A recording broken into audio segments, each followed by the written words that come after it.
Hello friends, welcome to my YouTube channel. So guys, आज के इस वीडियो में हम लोग देखने वाले हैं जो आपका यूपी पुलिस कांस्टेबल का एग्ज़ाम होने वाला है 23 अगस्त से 31 अगस्त। उसी के जनरल हिंदी के टॉप मोस्ट इम्पॉर्टेंट क्वेश्चंस को यहाँ पर डिस्कस करने वाले हैं।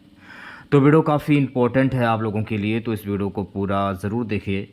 वीडियो अच्छा लगे तो प्लीज़ वीडियो को लाइक और शेयर ज़रूर करें। और जो भी हमारे नए बच्चे हैं, जिन बच्चों ने चैनल को सब्सक्राइब नहीं किया है, तो प्लीज़ चैनल को सब्सक्राइब करके नोटिफिकेशन बेल ऑन करना ना भूलें। तो चलिए वीडियो को स्टार्ट करते हैं। गाइस, यूपी पुलिस कांस्टेबल की एग्ज़ाम डेट घोषित कर दी गई है। 23 अगस्त से 31 अगस्त के बीच में एग्ज़ाम आयोजित किया जाएगा। आप लोगों के पास सिर्फ और सिर्फ 20 दिन शेष हैं। तो आज मैं आप लोगों के लिए जनरल हिंदी के कुल 75 क्वेश्चंस लेकर आया हूं। अगर आप लोगों ने इन 75 क्वेश्चंस में 70 क्वेश्चंस के सही जवाब दिए तो आप लोग समझ लीजिएगा जनरल हिंदी की जो आप लोगों की तैयारी है वो काफ़ी हद तक अच्छी है। तो खुद से प्रयास कीजिएगा इन सभी क्वेश्चंस के आंसर देने का। 2 से 3 सेकंड के बाद मैं आंसर क्लियर कर दूंगा।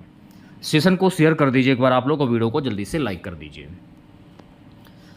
निर्देश 1 से 5 दिए गए शब्दों में प्रयुक्त सही संधि का नाम बताइए। स्वागतम में प्रयुक्त संधि क्या होगी? जब आप स्वागतम की संधि करेंगे, जब आप इसको तोड़ेंगे, स्वागतम की संधि होती है सुधन आगतम। ठीक है, इसको तो मान लीजिएगा छोटा ऊ और इसको तो मान लीजिएगा बड़ा आ। तो छोटा ऊ प्लस बड़ा आ मिलकर क्या बना? वाह बन गया। पिछले वीडियो में मैंने आप लोगों को बताया था कि वाह किस में आता है, नियम के अनुसार वाह आता है यण स्वर संधि में। तो यहाँ पर क्या हो जाएगा? यण स्वर संधि। तो वी ऑप्शन जो है आपका ये बिल्कुल सही हो जाएगा। नेक्स्ट क्वेश्चन देखेगा मेरे प्यारे साथियों, भानुदय। भानुदय में प्रयुक्त संधि क्या होगी? व्यंजन संधि, दीर्घ संधि, गुण संधि या वृद्धि संधि? भानुदय की संधि क्या होगी? जब आप इसे तोड़ते हैं तो इसकी संधि होती है भानु धन उदय। ठीक है, तो इसमें कौन सी संधि होगी? तो मेरे प्यारे साथियों, इसमें संधि हो जाएगी दीर्घ स्वर संधि, यानी बी ऑप्शन जो है आपका ये करेक्ट हो जाएगा। ठीक है, नेक्स्ट क्वेश्चन देखेगा, सूर्योदय में प्रयुक्त संधि क्या होगी? गुण संधि, वृद्धि संधि, यण संधि या दीर्घ संधि? सूर्योदय की संधि क्या होती है? तो मेरे प्यारे साथियों, सूर्योदय की संधि होती है सूर्य धन उदय। तोड़ने पर इसकी संधि क्या होगी? सूर्य धन उदय। ठीक है, इसको तो मान लीजिएगा छोटा और इसको मान लीजिएगा छोटा ऊ। तो छोटा आ और प्लस छोटा ओ मिलकर क्या बना? ओ बन गया। और ओ किस में आता है नियम के अनुसार?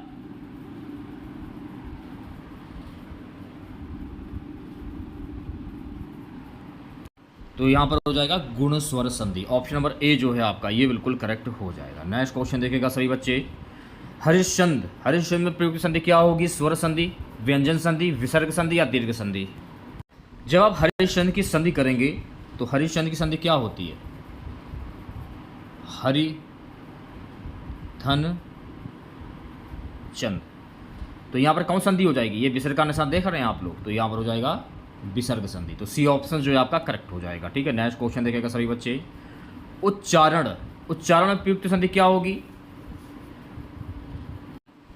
उच्चारण की संधि होती है उत धन चारण।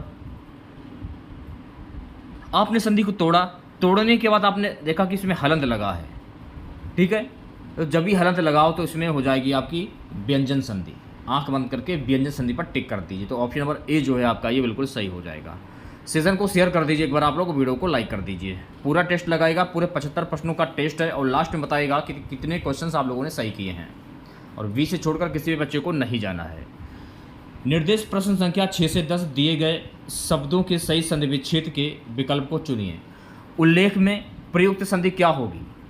उल्लेख इंपॉर्टेंट क्वेश्चन से 5 स्टार लगा लीजिए। तो मेरे प्यारे साथियों, उल्लेख में प्रयुक्त संधि होगी उत्धन लेख। क्या होगा? उत्धन लेख। अच्छा, अगर एग्जाम में ये पूछ लिया जाए कि उल्लेख में प्रयुक्त संधि क्या होगी, तो उल्लेख में प्रयुक्त संधि हो जाएगी व्यंजन संधि। तो ये भी आपको ध्यान में रखना है। अत्याचार, अत्याचार की संधि क्या होगी? इंपॉर्टेंट क्वेश्चन है, 5 स्टार लगा लीजिए। देखिए अत्याचार की संधि होती है अति धन आचार, यानी ऑप्शन नंबर डी जो है आपका ये बिल्कुल सही हो जाएगा। अच्छा, अत्याचार में संधि कौन सी होगी? यण स्वर संधि हो जाएगी, तो ये भी आपको ध्यान में रखना है। अगला प्रश्न देखिएगा सभी बच्चे, दिगंबर की संधि क्या होगी? दिगंबर की संधि होती है दिक धन अंबर। जब आपने इसकी संधि की, जब आपने इसको तोड़ने के बाद आप ये हलन देख रहे हैं, अगर पूछा जाए पेपर में दिगंबर में प्रयुक्त संधि कौन सी होगी? व्यंजन संधि हो जाएगी, तो ये भी आपको ध्यान में रखना है। पावक की संधि क्या होगी? इंपॉर्टेंट क्वेश्चन है, 5 स्टार लगा लीजिए। पावक, तो पावक की संधि क्या होती है? पौ धन अक। ऑप्शन नंबर ए जो है आपका ये बिल्कुल करेक्ट हो जाएगा। पावक में प्रयुक्त संधि क्या होगी? ये भी तो प्रश्न पेपर में पूछा जा सकता है, तो पावक में हो जाएगी अयादि स्वर संधि, ये भी आपको ध्यान में रखना है। ठीक है, नेक्स्ट क्वेश्चन देखेगा, उपैती की संधि क्या होगी? उपैती, उपधन एति। ऑप्शन नंबर सी जो है आपका ये बिल्कुल करेक्ट हो जाएगा। संधि की आप लोगों ने प्रैक्टिस कर ली, ठीक है, और इस टाइप के संधि के प्रश्न जो है पेपर में पूछे जाते हैं, और संधि से ये मान के चलिए 2 से 3 प्रश्न कहीं पर भी नहीं गए। बस तोड़ना सीख लीजिए, नियम याद करने की ज़रूरत ही नहीं है, जो मेन जो नियम है उन्हें याद कर लीजिए। फिलहाल तो नियम याद करने की भी ज़रूरत नहीं है, इंपॉर्टेंट जो संधि हैं उन्हें कर लीजिए, क्योंकि 20 दिन बचे हुए हैं आप लोगों के पास में। 20 दिन में आप ना नियम याद कर पाएंगे ना परिभाषा याद कर पाएंगे। अगर नियम और परिभाषा के चक्कर में पड़ गए अगर आप लोग, तो फिर समझना बहुत ही मुश्किल है संधि को। बस तोड़ना सीख लिए, संधि आप यूं उड़ा देंगे। ठीक है, अगला प्रश्न देखिएगा, 11वां प्रश्न क्या है? निम्नलिखित शब्दों में से किस शब्द में उपसर्ग नहीं है? तो उपसर्ग और प्रत्यय को पहचानने का मैंने आपको तरीका बताया था कि स्टार्टिंग का जो शब्द होता है वो उपसर्ग होता है और लास्ट वाला जो शब्द होता है वो आपका प्रत्यय होता है। तो निम्नलिखित में से किस शब्द में उपसर्ग नहीं है ये बोला जा रहा है? तो ओढ़ना में उपसर्ग नहीं है, तो डी ऑप्शन जो है आपका करेक्ट हो जाएगा। 12वां क्वेश्चन देखिएगा, निम्नलिखित शब्दों में से कौन सा शब्द देशज नहीं है? ढेबरी, पोखर, ढोर, पुष्कर। वे शब्द जो स्थानीय भाषा के शब्द होते हैं, देशज शब्द वे शब्द होते हैं जो स्थानीय भाषा के शब्द होते हैं, ये देश की विभिन्न बोलियों से लिए जाते हैं, ये आपको ध्यान में रखना है। तो इनमें से आपको ये बताना है कि इनमें से देशज शब्द कौन सा है। तो मेरे प्यारे साथियों, पुष्कर जो है ना, पुष्कर, ये आपका देशज शब्द हो जाएगा, तो डी ऑप्शन जो है आपका बिल्कुल करेक्ट हो जाएगा। चलिए समास की भी प्रैक्टिस कर लीजिए, क्योंकि समास से भी पेपर में प्रश्न पूछे जाएंगे यूपी पुलिस कांस्टेबल के। निम्नलिखित शब्दों के समास बताइए। वनवास में समास कौन सा होगा? जब 2 शब्द अलग अलग दिए गए हों और दोनों शब्दों को एक साथ में जोड़ दिया जाए और एक नया शब्द बने, तो वहां पर कौन सा समास होता है? अब देखिए, वन अलग है और वास अलग है, दोनों को जोड़ दिया गया तो मिलकर क्या बना? वनवास। तो जब भी ऐसा हो तो यह होगा तत्पुरुष समास, तो ऑप्शन नंबर ए जो है आपका बिल्कुल सही हो जाएगा। तो देख सकते हैं कि वन अलग है और वास अलग, दोनों को जोड़ दिया गया, नया शब्द बना, क्या बना? वनवास। पंचवटी में कौन सा समास होगा? इंपॉर्टेंट क्वेश्चन है, 5 स्टार लगा लीजिए आप लोग। द्विगु समास, बहुप्रिय समास, तत्पुरुष समास या कर्मधारय समास? पंचवटी। तो मेरे प्यारे साथियों, पंचवटी में होगा द्विगु समास। क्यों होगा? क्योंकि ये संख्यावाची शब्द है, और संख्यावाची जहां पर शब्द हो वहां पर द्विगु समास होता है, और जहां पर बीच में योजक चिन्ह हो वहां द्वंद्व समास होता है, ये आपको ध्यान में रखना है।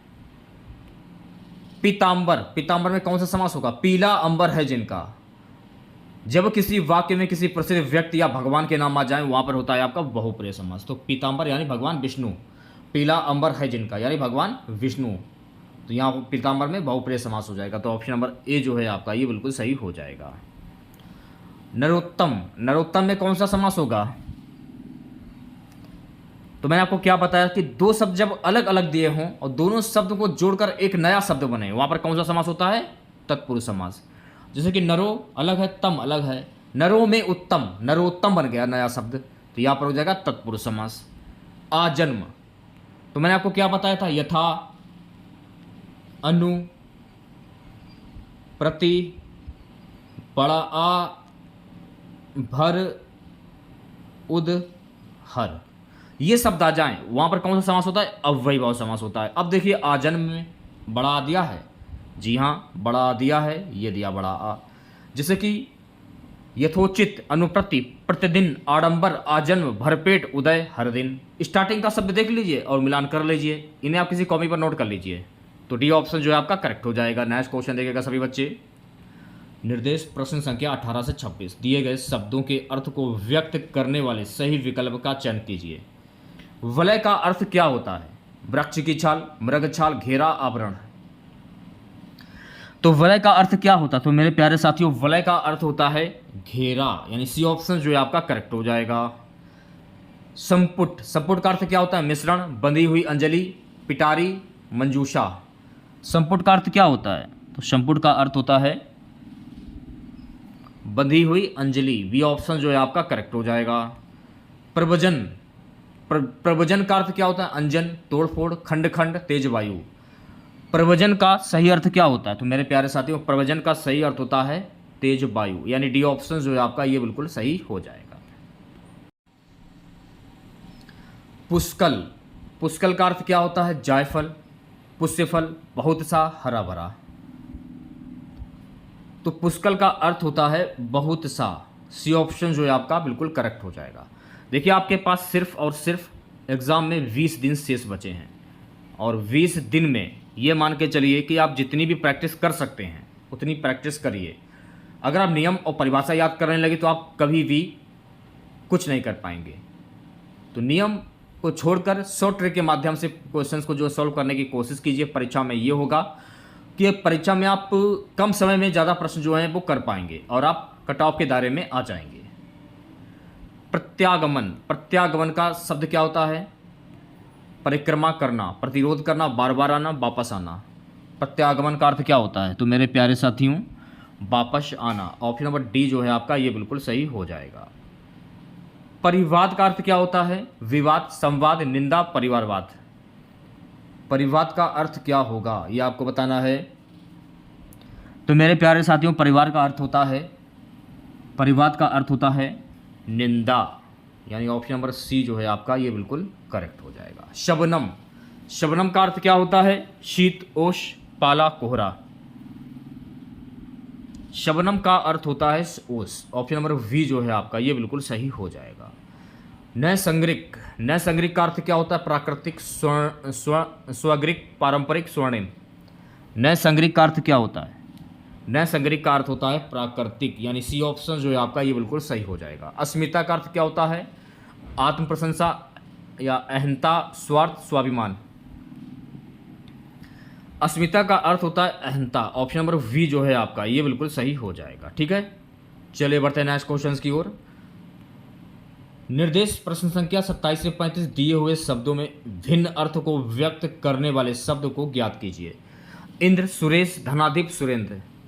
तो इसमें आपको भिन्न अर्थ वाले शब्द की पहचान करनी है। बताइए इनमें से भिन्न अर्थ वाला शब्द क्या होगा? देखिए, थोड़ा सा दिमाग लगाने की जरूरत होती है। भिन्न अर्थ वाला शब्द आपको पहचानना है। इंद्र भी नहीं होगा, सुरेश भी नहीं होगा और सुरेंद्र भी नहीं, लेकिन दो धनाधिप जो है ना, धनाधिप, ये आपका बिल्कुल भिन्न अर्थ वाला शब्द हो जाएगा। सरस्वती, धनज, धनद, शारदा। अब देखिए, सरस्वती, वाचा, शारदा, ये सरस्वती के पर्यायवाची शब्द, लेकिन जो धनद जो है ना, धनद, ये शब्द आपका बिल्कुल भिन्न अर्थ वाला हो जाएगा। ठीक है, आत्मजा, नंदिनी, भार्या, कन्या। बहुत ही सिंपल सा क्वेश्चन, आसानी से बता सकते हैं। नंदिनी, भार्या, कन्या, ये शब्द अलग हो जाएंगे, लेकिन जो आत्मजा जो है ना, आत्मजा, ये आपका भिन्न अर्थ वाला शब्द हो जाएगा। ये क्वेश्चन थोड़ा सा मिस्टेक हो रहा है, इसमें भार्या जो शब्द जो है ये आपका भिन्न अर्थ वाला शब्द हो जाएगा। तो सी ऑप्शन जो है आपका करेक्ट हो जाएगा। शारंग, शिखी, विशिक, मयूर, इसमें आपको भिन्न अर्थ वाले शब्द की पहचान करनी है। तो विशिक जो है ना, विशिक, ये आपका भिन्न अर्थ वाला शब्द हो जाएगा। तो सी ऑप्शन जो है आपका करेक्ट हो जाएगा। तुरंग, मृगेंद्र, मृगराज, व्याघ्र, इसमें आपको भिन्न अर्थ वाले शब्द की पहचान करनी है। बताइए क्या आंसर होगा? तुरंग, मृगेंद्र, मृगराज, व्याघ्र। तुरंग जो है ना, ये आपका भिन्न अर्थ वाला शब्द हो जाएगा। तो ऑप्शन नंबर ए जो है आपका ये बिल्कुल करेक्ट हो जाएगा। पावक, अनिल, अनल, कृषाणु, भिन्न अर्थ वाले शब्द की पहचान करनी है। अनिल जो है ना, अनिल, ये आपका भिन्न अर्थ वाला शब्द हो जाएगा। तो बी ऑप्शन जो है आपका करेक्ट हो जाएगा। व्योम, नभ, तल, गगन, यहाँ पर आपको भिन्न अर्थ वाले शब्द की पहचान करनी है। तो मेरे प्यारे साथियों, तल जो है ना, ये आपका भिन्न अर्थ वाला शब्द हो जाएगा। लोचन, जलज, नयन, चक्षु, भिन्न अर्थ वाला शब्द क्या होगा? जलज जो है ना, जलज, ये आपका भिन्न अर्थ वाला शब्द हो जाएगा। भागीरथी, सुरसरिता, जाह्नवी, कालिंदी, भिन्न अर्थ वाला शब्द। कालिंदी जो है ना, कालिंदी, ये आपका भिन्न अर्थ वाला शब्द हो जाएगा। तो डी ऑप्शन जो है आपका करेक्ट हो जाएगा। तो इसकी भी मैंने आप लोगों को बहुत अच्छे से प्रैक्टिस करा दी है, भिन्न अर्थ वाले और निम्न शब्दों को अर्थ को व्यक्त करने वाले सही विकल्प का चयन करना था, इसकी भी मैंने आपको प्रैक्टिस करा दी है। और समास की भी प्रैक्टिस करा दी है और संधि विच्छेद की भी मैंने आपको काफ़ी अच्छे से प्रैक्टिस करा दी है। तो टोटल पूरे के पूरे 75 क्वेश्चंस हैं और आपको इसमें हर टाइप के क्वेश्चंस मिलेंगे। विलोम शब्द कुछ देख लीजिए, दिए गए शब्दों के सही विलोम शब्द ज्ञात कीजिए। अज्ञ का विलोम शब्द क्या होता है? अनज्ञ, सुमज्ञ, विज्ञ, कुमज्ञ। इंपॉर्टेंट क्वेश्चन है, 5 स्टार लगा लीजिए। तो मेरे प्यारे साथियों, अज्ञ का विलोम शब्द क्या होता है? विज्ञ होता है। क्या होता है? विज्ञ। यथार्थ का विलोम शब्द क्या होता है? पदार्थ, अपर्याप्त, कल्पित, परोक्ष। यथार्थ का विलोम शब्द होता है कल्पित। सी ऑप्शन जो है आपका करेक्ट हो जाएगा। कटु का विलोम शब्द क्या होगा? मधुर, पटु, मृदु या मीठा। तो मेरे प्यारे साथियों, कटु का विलोम शब्द होता है मधुर, यानी इसका उल्टा अगर मधुर पूछा जाए तो मधुर का हो जाएगा कटु, कटु का मधुर। प्रश्न हमारा है मेरे प्यारे साथियों, प्रश्न हमारा हिंदी वर्णमाला में अंतस्थ व्यंजन कौन कौन से हैं। तो यहां पर आपको यह बताना है कि अंतस्थ व्यंजन कौन से होते हैं। या, रा, ला, बा, ये आपके अंतस्थ व्यंजन हो जाएंगे। तो बी ऑप्शन जो है आपका करेक्ट हो जाएगा। अब आप मेरी बात को ध्यान पूर्वक सुनिएगा। चा, छा, जा, झा, ये स्पर्श संघर्षी व्यंजन होते हैं। शा षटकोण, शा और हा, ये व्यंजन आपके संघर्षी व्यंजन होते हैं। इनको बोलते हैं स्पर्श संघर्षी और इनको बोलते हैं संघर्षी, यानी ऐसे वर्ण जिनको बोलने में संघर्ष लगता हो उनको संघर्ष व्यंजन कहते हैं। तो शा, शा, सा, हा, ये संघर्ष व्यंजन और ये स्पर्श संघर्षी व्यंजन होते हैं। ये आपको ध्यान में रखना है। 40वां क्वेश्चन देखिएगा मेरे प्यारे साथियों कि किस छंद में 26 मात्राएं होती हैं तथा 14-12 पर यति होती हैं? वीर, सुरठा, गीतिका, छपय। बताइए क्या आंसर होगा। किस छंद में 26 मात्राएं होती हैं तथा 14-12 पर यति होता है? तो सी ऑप्शन जो है आपका सोरठा, ये बिल्कुल सही हो जाएगा। ठीक है,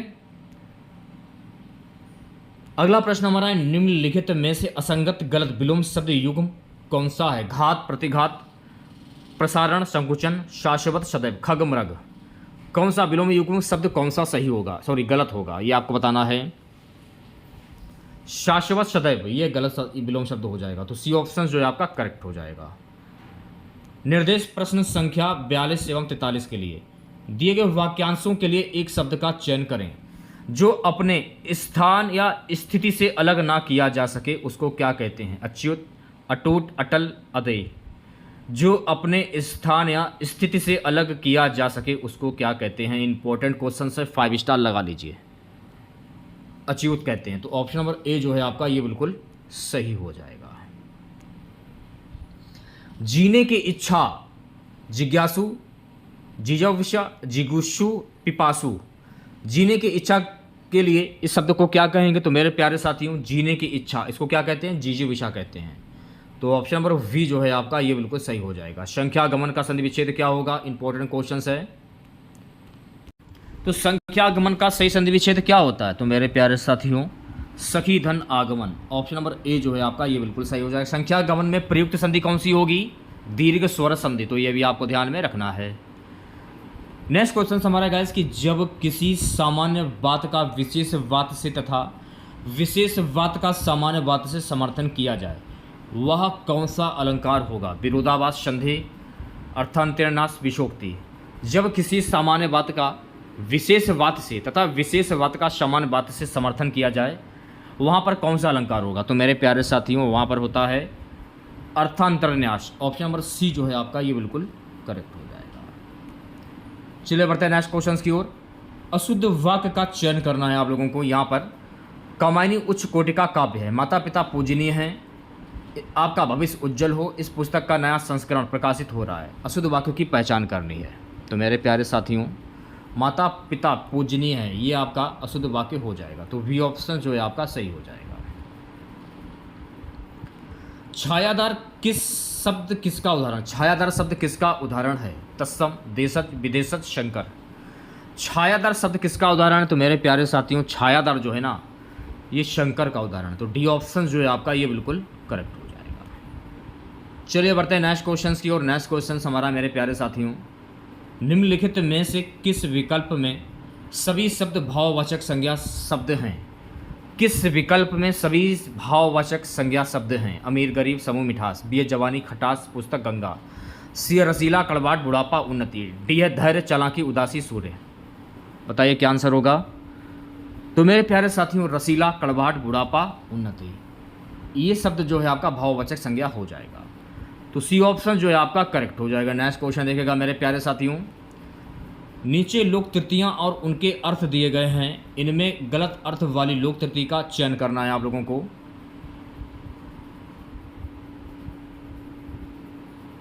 तीन तेरह होना यानी संगठित होना, ये शब्द जो है गलत हो जाएगा, ये गलत अर्थ वाला लोक तृतीय हो जाएगा, ये आपको ध्यान में रखना है। तो वी ऑप्शन जो है आपका करेक्ट हो जाएगा। गूलर का फूल होना, मुहावरे का अर्थ क्या होगा? फूल की तरह खिलना, अति प्रसन्न होना, दुर्लभ वस्तु, सुगंधित होना। गूलर का फूल होना, इसका मुहावरा क्या हो? तो मेरे प्यारे साथियों गूलर का फूल होना यानी कि दुर्लभ वस्तु। इंपॉर्टेंट क्वेश्चन है, 5 स्टार लगा लीजिए। तो सी ऑप्शन जो है आपका करेक्ट हो जाएगा। सेशन को शेयर कर दीजिए एक बार आप लोग, और वीडियो को लाइक कर दीजिए। अगर आपका सपना पुलिस में जाने का है और आपके माँ बाप का सपना है आपको वर्दी में देखने का, जब आप वर्दी पहनकर जाएंगे अपने माँ बाप के सामने तो आपके माँ बाप का भी सीना गर्व से चौड़ा हो जाएगा।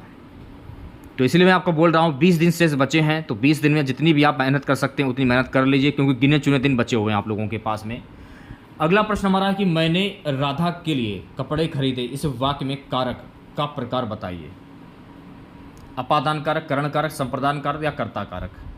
आप लोगों को पता होगा कि लास्ट वैकेंसी आप लोगों की वर्ष 2018 में आई थी और लगभग 5 साल के बाद ये वैकेंसी देखने को मिली है। 2023 में वैकेंसी आई है लगभग 5 साल के बाद, और ये मान के चलिए अब लगभग 2 से 3 साल तक कोई वैकेंसी यूपी पुलिस कांस्टेबल में नहीं आने वाली है। तो इतनी बड़ी मात्रा में वैकेंसी अब नहीं आने वाली है। तो जितनी ज़्यादा मेहनत कर सकते हैं आप लोग मेहनत कीजिए। मैंने राधा के लिए कपड़े खरीदे, इस वाक्य में कारक का प्रकार आपको बताना है। तो इसमें कौन सा कारक होगा? आप लोगों ने बचपन में पढ़ा होगा कि कर्ता ने कर्म को करण के द्वारा संप्रदान के लिए। अब इसमें ये बोल रहा है, इसमें जो मेन कॉमन चीज़ है वो है के, और के किस में आता है? संप्रदान के लिए। तो संप्रदान के लिए, और कारक के कितने भाग होते हैं? कारक के कुल 8 भाग होते हैं, ये भी आपको ध्यान में रखना है। तो संप्रदान के लिए, कर्ता ने कर्म को करण के द्वारा संप्रदान के लिए, तो यहाँ पर संप्रदान कारक हो जाएगा। मैंने राधा के लिए, तो के आप ये जो के जो है ये यही कॉमन होगा, ठीक है। तो सी ऑप्शन करेक्ट हो जाएगा। नेक्स्ट क्वेश्चन देखेगा, किसी भाव की परिव्यक्त अवस्था को रस कहा जाता है? अनुभाव, विभाव, संचारी भाव, स्थायी भाव। किस भाव की परिव्यक्त अवस्था को रस कहा जाता है ये आपको बताना है। तो मेरे प्यारे साथियों स्थायी भाव कहा जाता है। तो डी ऑप्शन जो है आपका करेक्ट हो जाएगा। अगला प्रश्न देखिएगा, तिरंगा में कौन सा समास है? द्वंद्व समास, द्विगु समास, अव्ययीभाव समास या तत्पुरुष समास। तिरंगा में कौन सा समास होगा? तिरंगा संख्यावाची शब्द है ये, तो जहाँ पर संख्यावाची शब्द होता है वहाँ पर द्विगु समास। तिरंगा 3 है, 3। अभ्यंतर का सही अर्थ क्या होता है? किसी वस्तु का आभा। वी है किसी वस्तु का बाहरी भाग। सी है किसी वस्तु से भिन्न। डी है किसी वस्तु का भीतरी भाग। अभ्यंतर का सही अर्थ क्या होता है? तो मेरे प्यारे साथियों अभ्यंतर का सही अर्थ होता है किसी वस्तु का भीतरी भाग, यानी डी ऑप्शन जो है आपका ये बिल्कुल करेक्ट हो जाएगा। अगला प्रश्न हमारा, किस क्षेत्र की बोली को कोशिका कहा गया है? भीलवाड़ा, दिल्ली, वाराणसी, सूरत। किस क्षेत्र की बोली को कोशिका कहा गया है ये आपको बताना है। तो मेरे प्यारे साथियों वाराणसी बोली को कोशिका कहा गया, तो सी ऑप्शन जो है आपका ये बिल्कुल करेक्ट हो जाएगा। यहाँ पर देखिए आपको समूहार्थक शब्द की पहचान करनी है। समूहार्थक शब्द इस्तवक, इस्तवक जो है ना ये आपका समूहार्थक शब्द हो जाएगा। तो ऑप्शन नंबर ए जो है आपका सही हो जाएगा। जूही की कली कविता के कवि कौन है? सूर्यकांत त्रिपाठी निराला, प्रसाद महादेवी वर्मा, सुमित्रा नंदन पंत।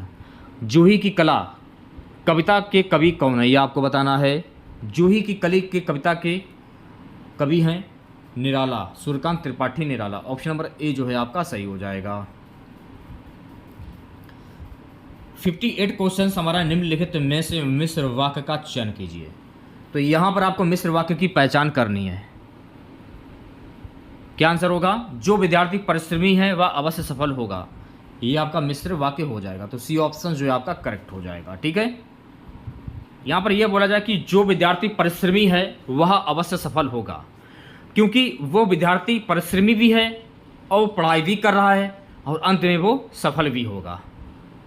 तो कई शब्द इसमें लिए गए हैं। ठीक है, नेक्स्ट क्वेश्चन देखेगा। शब्द युग्म के सही अर्थ भेद का चयन कीजिए। अंबुज अम्बुद, काला बादल, जलकमल, समुद्र कमल, बादल समुद्र। बताइए क्या आंसर होगा? कमल बादल। ऑप्शन नंबर ए जो है आपका ये बिल्कुल सही हो जाएगा। नेक्स्ट क्वेश्चन देखिएगा मेरे प्यारे साथियों। दो समानार्थी शब्दों की पुनरुक्ति के बीच में किस विराम चिन्ह का प्रयोग होता है? अल्प विराम, अर्ध विराम, योजक, कोष्टक। इंपॉर्टेंट क्वेश्चन से 5 स्टार लगा लीजिए। तो जो भी बच्चे ऑप्शन नंबर सी की ओर जा रहे हैं वो बच्चे बिल्कुल सही हो जाएंगे। योजक आपका सही आंसर हो जाएगा। सुगस अगला प्रश्न हमारा पत्थर का पर्यायवाची शब्द नहीं है। पाहन, उपल, पाषाण, उरंग। पत्थर का पर्यायवाची शब्द नहीं है ये बताया जा रहा है। तो मेरे प्यारे साथियों उरंग जो है ना ये पत्थर का पर्यायवाची शब्द नहीं है। डी ऑप्शन जो है आपका करेक्ट हो जाएगा। देखिए उरंग जो है ना ये सांप का पर्यायवाची शब्द होता है। पाहन हुआ, पाषाण हुआ, उपल हुआ, ये पत्थर के पर्यायवाची शब्द हो जाएंगे। ठीक है, अगला क्वेश्चन देखिएगा। इस प्रश्न के पहले और अंतिम भाग को 1 और क्रमशः 6 की संख्या दी गई। इसके बीच में आने वाले अंश को 4 भागों में बांटकर या, रा, ला, वा की संज्ञा दी गई है। ये चारों भाग उचित क्रम में नहीं है। इन चारों भागों को दिए गए विकल्पों में से उचित क्रम में लगाएं ताकि एक सही वाक्य का निर्माण हो सके। अगर मैं आंसर की बात करूं, आंसर हो जाएगा आपका ऑप्शन नंबर डी, रा, वा, ला, या। रा, वा, ला, या। आप सबको धोखा दे सकते हैं पर, आप सबको धोखा दे सकते हैं पर खुद को नहीं। ठीक है, फिर ला जाएगा। दे सकते हैं आप खुद को, आप दे सकते हैं खुद को, धोखा दे सकते हैं पर, धोखा दे सकते हैं पर। इस प्रकार से जो है आप लोग शामिल कर सकते, वक्त को नहीं दे सकते। ठीक है, चलिए बढ़ते हैं नेक्स्ट क्वेश्चन की ओर। परिमाणवाचक क्रिया विशेषण अव्यय क्या है? क्षण भर, निसंदेह, अन्यत, अत्यंत। परिमाणवाचक क्रिया विशेषण अव्यय क्या होता है? इंपॉर्टेंट क्वेश्चन है। अत्यंत। ऑप्शन नंबर डी जो है आपका बिल्कुल सही हो जाएगा। सेशन को शेयर कर दीजिए बच्चा और वीडियो को लाइक कर दीजिए। निर्देश प्रश्न संख्या 64 से 68 तक गद्यांश को पढ़कर निम्नलिखित प्रश्नों के उत्तर दीजिए। आप लोगों को पता है कि यूपी पुलिस कांस्टेबल के एग्जाम में गद्यांश भी पूछा जाता है। लगभग 5 प्रश्न पूछे जाते हैं गद्यांश के। तो गद्यांश को करने का तरीका क्या? सबसे पहले गद्यांश को ध्यानपूर्वक पढ़िए, उसके बाद प्रश्नों को देखिए, फिर आंसर दीजिए। प्राचीन समय में भारत विश्व में शिक्षा और संस्कृति का प्रमुख केंद्र था। देश विदेश के विद्यार्थी यहाँ शिक्षा प्राप्त करने आते थे। प्राचीन भारतीय शिक्षा प्रणाली के अंतर्गत विद्यार्थी को पुस्तकीय ज्ञान और आध्यात्मिक ज्ञान प्रदान करने के साथ साथ उसे शारीरिक शिक्षा भी प्रदान की जाती थी। उसे युद्ध कौशल भी सिखाया जाता था। इस प्रकार प्राचीन शिक्षण संस्थाएं या आश्रम विद्यार्थी के चहुमुखी विकास पर ध्यान देते थे। आज भी स्थिति भिन्न है। वर्तमान दोषपूर्ण शिक्षा प्रणाली सिर्फ डिग्रीधारी बेरोजगारों की भीड़ उत्पन्न कर रही है। आज के अधिकांश युवा शिक्षा प्राप्त करके भी स्वावलंबी नहीं बन पाते। उनके हृदय में देश और समाज के प्रति किसी भी प्रकार का कर्तव्य बोध उत्पन्न नहीं होता। वे अपनी प्राचीन परंपराओं का सम्मान नहीं करते। वर्तमान शिक्षा प्रणाली युवाओं में राष्ट्र गौरव की भावना उत्पन्न करने में असफल रही है। समय समय पर भारत के नीति निर्माताओं ने शिक्षा को बहुआयामी बनाने के अनेक प्रयास किए हैं।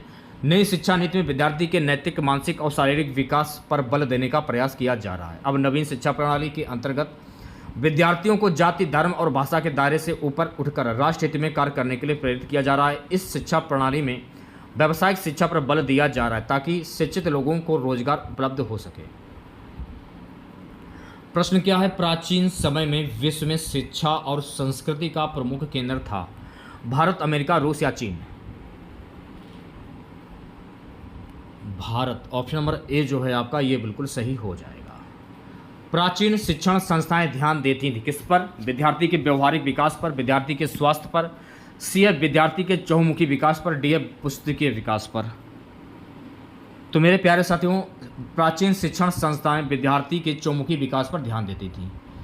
तो सी ऑप्शन जो है आपका ये सही हो जाएगा। नेक्स्ट क्वेश्चन देखिएगा, नवीन शिक्षा प्रणाली में विद्यार्थियों को प्रेरित किया जाता है रोजगार करने के लिए, राष्ट्र हित में कार्य करने के लिए, प्राचीन परंपराओं का सम्मान करने के लिए, किसी के लिए नहीं। नवीन शिक्षा प्रणाली में विद्यार्थियों को प्रेरित किया जाता है राष्ट्र हित में कार्य करने के लिए। तो वी ऑप्शन जो है आपका ये बिल्कुल करेक्ट हो जाएगा। सो गाइस, नेक्स्ट क्वेश्चन देखेगा सभी बच्चे, नवीन शिक्षा प्रणाली में व्यवहारिक शिक्षा पर बल दिया जा रहा है ताकि राष्ट्र का विकास हो सके, शिक्षितों को रोजगार मिल सके, विद्यार्थियों का नैतिक शारीरिक व मानसिक विकास हो सके, विदेशी विद्यार्थी आकर शिक्षा ग्रहण कर सके। तो सी ऑप्शन जो है आपका ये बिल्कुल सही हो जाएगा। नेक्स्ट क्वेश्चन हमारा, पुस्तकीय शब्द में प्रत्यय बताइए। पुस्तकीय, तो मैंने आपको क्या बताया था, स्टार्टिंग का शब्द आपका उपसर्ग होता है और लास्ट वाला शब्द जो है आपका प्रत्यय होता है। पुस्तकीय, पुस्तकीय, ईय, यानी सी ऑप्शन जो है आपका करेक्ट हो जाएगा। अगला प्रश्न हमारे, वाक्य में त्रुटिपूर्ण भाग का चयन कीजिए, यदि कोई त्रुटि ना हो तो डी भाग को चिन्हित कीजिए। अनेक अध्यापकों, शिक्षाविदों तथा भाषा शास्त्रियों का सहयोग मिला है, कोई त्रुटि नहीं। अनेक अध्यापकों, इसमें त्रुटि हो जाएगी, तो ऑप्शन नंबर ए करेक्ट हो जाएगा। नेक्स्ट क्वेश्चन देखेगा, निम्नलिखित में से कौन सी पुस्तक प्रेमचंद्र द्वारा लिखित नहीं है? कायाकल्प, रंगभूमि, कर्मभूमि, ध्रुव स्वामिनी। कौन सी पुस्तक मुंशी प्रेमचंद्र के द्वारा लिखित नहीं है? ध्रुव स्वामिनी पुस्तक जो है ना, मुंशी प्रेमचंद्र के द्वारा लिखित नहीं है, तो डी ऑप्शन जो है आपका करेक्ट हो जाएगा। सो गाइस, नेक्स्ट क्वेश्चन हमारा 71, निम्नलिखित में से कौन अष्टछाप का कवि नहीं है?